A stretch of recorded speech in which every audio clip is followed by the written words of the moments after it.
Today, we're talking about something that literally shakes the world: earthquakes. What causes them, how they happen, and why they can be so powerful. Stick around because by the end of this lesson, you'll see the Earth in a whole new way. For the objectives of this lesson, we'll explain the forces in the Earth's crust, associate each of the three types of seismic waves with the way they move energy through the Earth, describe a fault and its types, describe an earthquake's anatomy, compare and contrast the types of seismic waves, and discuss how we can prepare before, during, and after an earthquake. Earthquakes starts with stress. These are forces that act on rocks and change their shape or position. There are three types of stress.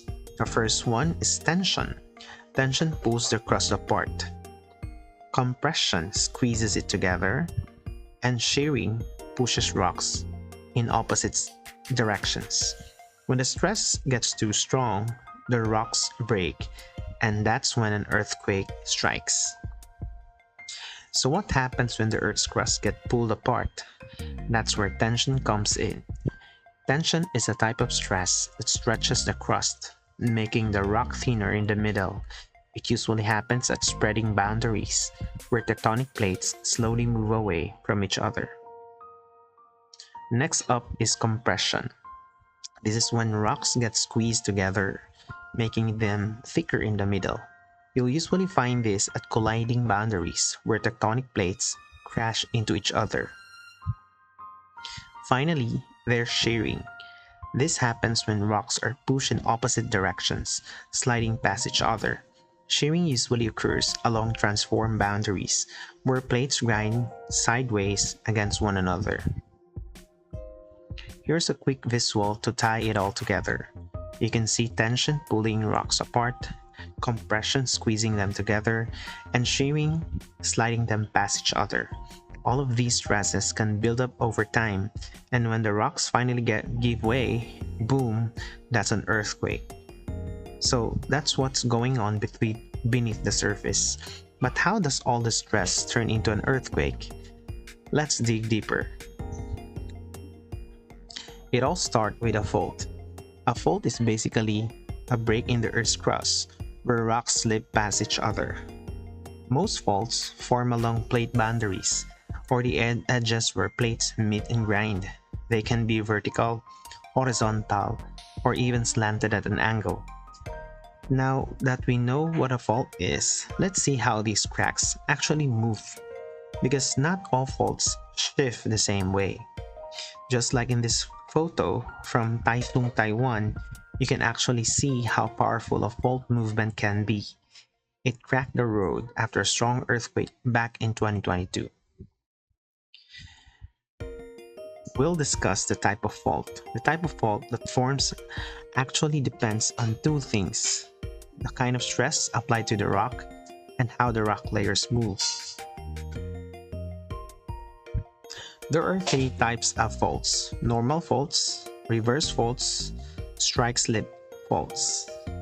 But before we're going to discuss these three, let's talk about what a hanging wall and what a footwall is. In a fault, the hanging wall is the block of rock found above the fault line. An easy way to remember it is you can imagine hanging something from it. It's like a ceiling. In the figure on the right, you can see how the hanging wall sits right above the fault surface. Now below the fault line is the footwall. Think of it as the floor you could stand on. That's why it's called footwall. In the diagram, you'll notice it lies underneath the fault surface, opposite the hanging wall. Now let's talk about the three types of fault that results from the movement of these blocks of rocks from hanging wall or footwall. A normal fault happens when tension pulls the crust apart. Hanging wall moves downward relative to the footwall. This type of fault is common in regions where the Earth's crust is stretching, like in rift valleys or mid-ocean ridges. This picture shows a normal fault. FW means foot wall. HW means hanging wall. In a reverse fault, it's the opposite of a normal fault. This time, compression pushes the rocks together, causing the hanging wall to move upward over the foot wall. You'll often find reverse faults in mountain ranges, where the Earth's crust is being squeezed. This is a picture showing you the reverse fault. Again, HW is hanging wall, FW is the foot wall. A thrust fault is actually a special kind of reverse fault. The difference is that it has a gentler slope, and that is less than 30 degrees. Thrust faults usually form in areas with strong compression, where one layer of rock slowly slides up over another. Then lastly, there is this strike-slip fault. It happens when rocks move sideways, past each other, instead of up or down. This kind of motion is caused by shearing stress. The San Andreas Fault in California is one of the most famous examples of a strike-slip fault. There are two ways to describe the displacement. If it's left lateral, that is sinistral, and if right lateral, that's dextral.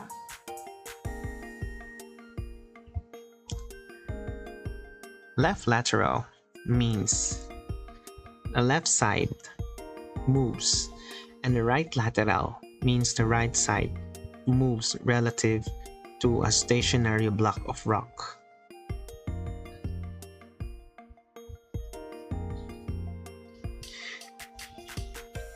Now that we've seen how faults move, what happens when all the stress finally gets released?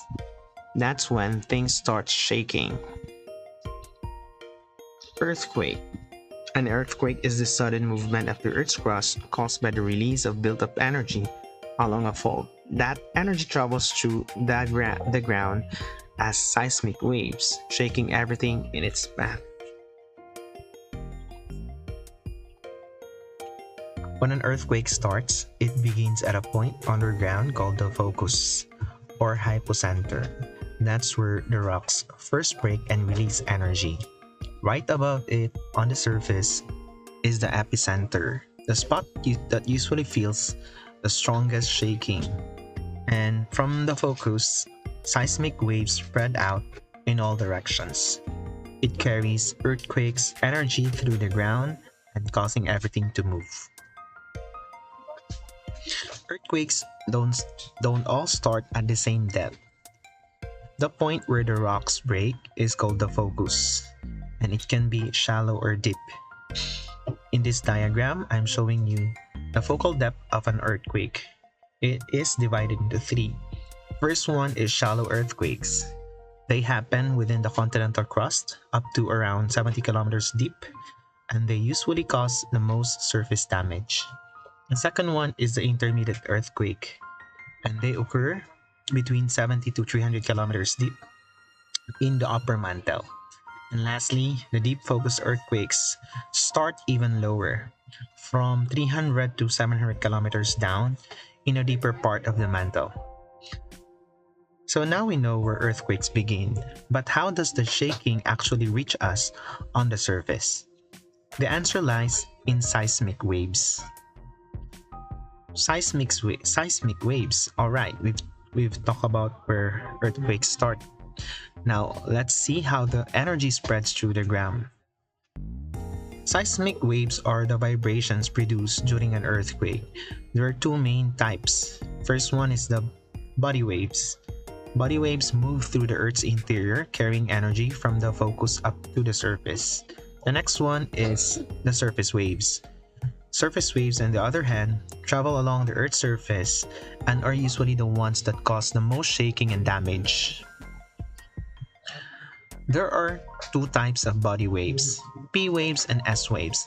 Let's start with P waves, or primary waves.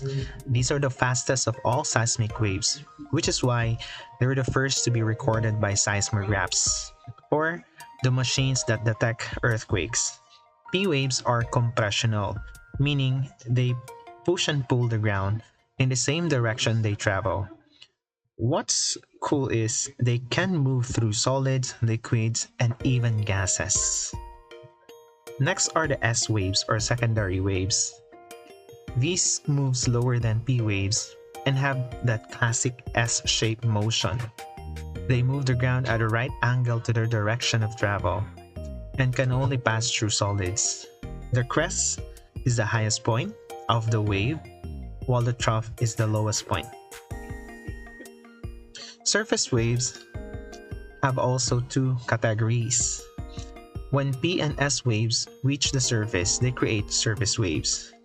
And it's the slowest but the most destructive of all.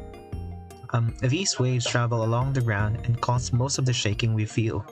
There are two kinds of surface waves: love waves or L waves, which move side to side, and Rayleigh waves or R waves, which roll up and down like ocean waves. This is a picture showing you the difference between the two types of seismic waves and their categories: P wave, S wave for body waves, Rayleigh waves or R waves, love waves or L waves for surface waves. But here's something interesting about P and S waves. P waves can travel through both solids and liquids, and which is why they reach detectors first. S waves, however, it can only move through solids, and they reflect off the Earth's liquid outer core. This difference helps us or helps scientists understand what's inside our planet. So now that we know how seismic waves travel, how do scientists actually measure an earthquake strength? Let's find out. There are two machines and technologies related to the measurement of seismic waves. The first one is the seismograph. It's the instrument used to detect and record seismic waves. It senses the vibrations of the ground and it converts them into data. The actual record it produces is called the seismogram. It shows the waves' arrival times, and it helps scientists figure out where the earthquake started and how strong it was. In the seismogram, there are two scales that seismologists use to read and detect earthquakes. The first scale is called the Mercalli scale. It measures an earthquake's intensity. Basically, it tells us how strong it feels and how much damage the earthquake causes. And it looks at the effects of buildings and people rather than the energy release. Since it's based on observation, it's not as precise as other scales. This scale actually was named in honor of Giuseppe Mercalli in 1931. The other scale is called the Richter scale. The Richter scale measures an earthquake's magnitude. Magnitude is the amount of energy released by the earthquake. It's calculated from the amplitude of the largest wave recorded on a standard seismograph. While it's not a perfect measure of total energy, it gives us a clear idea of how powerful an earthquake is. This scale was developed by Charles Richter. Now let's take a quick look at how earthquakes actually look in real life. Here are some clips from around the world showing how the ground moves and how people experience these powerful events. We, Filipinos, also experienced earthquakes in the last few weeks. Seeing this reminds us how intense these forces of nature can be and why understanding earthquakes is so important for us. Here in the Philippines, earthquakes are measured using the PHIVOLCS earthquake intensity. By the way, PHIVOLCS means Philippine Institute of Volcanology and Seismology. It describes how strong the shaking feels in different areas. And this is also based on people's reactions and the damage to structures. This scale helps Filipinos to better understand how each earthquake or vibrations affect the surroundings.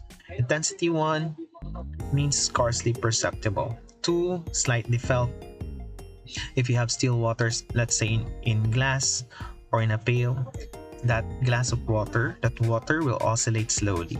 Intensity 3, the description is weak and it can cause dizziness to sensitive people. If you have hanging objects at home, these objects will swing. Intensity 4 is moderately strong. If you're asleep, you will be awakened by this strength or intensity of the quake. Intensity 5 is strong already. Very old or poorly built house will topple down. 6 is very strong as landslides are observed. 7 to 10 are highly destructive. Heavy objects may topple down and liquefaction or the weakening or softening of the ground is observed. Intensity 8, very destructive. People will become panicky and it's difficult to stand. 9 is devastating. People are forcibly thrown to ground. And 10 is completely devastating because all man-made structures are destroyed. The Richter scale is also used by the PHIVOLCS. It's actually the most commonly used scale for measuring earthquakes. What's interesting in the Richter scale is that it is logarithmic. As in your previous math lessons, logarithmic means each whole number increase. An increase in the number represents a 10 times stronger than the one before it. So, for example, magnitude 6 is 10 times more stronger than magnitude 5 because this is logarithmic. Here's a look at the world map showing some of the strongest earthquakes ever recorded in the history. You'll notice most of them happen along tectonic plate boundaries. We've talked about that in your previous in the midterms and in the prelims. And like around the Pacific Ring of Fire, we've mentioned that already as one of the most obvious boundary or plate boundary in the world. Places such as Japan, Philippines, Indonesia, China, Alaska, Chile have experienced some of the most powerful quakes ever measured. So when it comes to earthquake preparedness, geologists study patterns to predict where quakes are most likely to happen. They look at areas with active faults, places where earthquakes have struck before, and spots that suffered the most damage in the past. We have what we call as a geohazard map. I want you to click on this web link. I'll be sending you a link in your group chat for the geohazard map provided by the PHIVOLCS and Pag-asa. And here in the Philippines, the longest fault system is the Philippine Fault System. It is a continuous fault system from the northernmost part of the Philippines up to the southern Philippines, Mindanao, from Bangi, Digdig, Infanta, Ginayangan, Masbate, Sibuyan, Central Leyte, Eastern Mindanao, and Mati Fault. And these are all connected. These faults are connected. And that's why this is what we call as the Philippine Fault System. And we have experienced the movement of that plate or that fault last September. I know every one of us are well aware about the earthquake happened in Cebu. It struck on central Visayas in Cebu exactly with a magnitude of 6.9, and it was the strongest earthquake ever recorded in northern Cebu according to the news, and the deadliest in the country since 2013. Its epicenter located at the coast of Cebu. According to the news, the earthquake killed 79 people and injured 1,000 people. And there are many homes destroyed and billions of pesos worth of structures, infrastructures, buildings, and other items were damaged. And last October, two powerful earthquakes, if you heard the news and we felt this earthquake, struck off the coast of Manay, Davao Oriental. The first quake, it was dubbed as doublet according to PHIVOLCS. The first earthquake had a magnitude of 7.4. It occurred in the morning, and later that night, another earthquake, a second earthquake with a magnitude of 6.8, struck the same offshore area around 7 o'clock or 8 o'clock at that night. So we know that earthquake can cause damage and it can cause shaking, liquefaction, aftershock, and tsunami. Shaking is the obvious result of earthquakes. It can damage buildings and all the infrastructures around us. It can cause loose soil to shake more than solid rock. And if you have your house is built on sandy soil, it will shake more than the one built on solid rock. But we know that architects and engineers today, they have now the technology and the knowledge. And that's why they're now constructing more earthquake-resistant buildings. They are now adding damping technology at the base of the buildings. And some buildings have what we call a seismic isolation. In worst cases, earthquake can also cause liquefaction. This is where soil full of moisture, and as the ground shakes, the loose soil becomes liquid mud. And that's why from solid to liquid, and that's why we call this liquefaction. And the foundation becomes weak. And there have been many cases here in the Philippines when earthquakes struck in an area and it caused liquefaction. This is a picture showing you how stable soil can resist earthquake or shaking compared to sandy soil, and that's why it can cause liquefaction. A post from DOST PHIVOLCS, and on the update about that offshore northern Cebu earthquake, it shows ground rupture, or in Filipino, pagbuka o pagliki sa yuta. And aftershocks, these are small quakes or small to large quakes or shaking that occurs after a larger earthquake in an area. Buildings that are already weakened easily topple during aftershocks. And if the epicenter is in the ocean floor, a tsunami or a giant wave caused by earthquake or volcanic eruptions will be the result. When the ocean floor shifts, especially if the epicenter is in the ocean floor, it displaces a huge amount of water, sending powerful waves toward the shore and outward in all directions. And that's why it's very important to be prepared. Earthquakes remind us how powerful and unpredictable the Earth can be, our planet can be. From shifting tectonic plates to the waves that shake the ground, every moment beneath us, it will tell a story of Earth's constant change.